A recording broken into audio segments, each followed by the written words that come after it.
সর্বপ্রথম শুকরিয়া জানাই আল্লাহ তাআলার কাছে আলহামদুলিল্লাহ যে আমরা সবাই সুস্থ আছি এবং এটা অবশ্যই ভালো লাগতেছে যে একসাথে আমরা ঈদের নামাজটা আদায় করলাম। আপনারাও ছিলেন। তো যাক, একটু খারাপ লাগতেছে আসলে উইথআউট ফ্যামিলির বাইরে আছি আর কি। এটাও একটা ফ্যামিলি। যাক, আমরা ওভাবেই আসলে মানায় নিচ্ছি সব কিছু। আর হচ্ছে আমার এটা ঈদ সহ ঈদুল আজহা ঈদ ৩টা বাইরে করা হচ্ছে এই শুধু ন্যাশনাল টিমে আসার কারণে আর কি।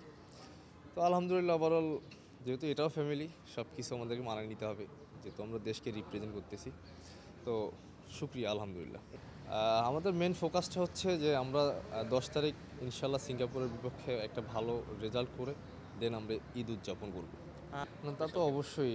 এটা ঈদ অনেক স্পেশাল যেহেতু আমাদের এখানে হামজা ভাই ইনক্লুড করছে এবং দর্শকের যে উন্মাদনা আপনি গত ম্যাচ দেখবেন ভুটানের সাথে, মাশাল্লাহ অনেক অনেক অনেক ক্রাউড দর্শক আমাদের ভালো সাপোর্ট করতেছে।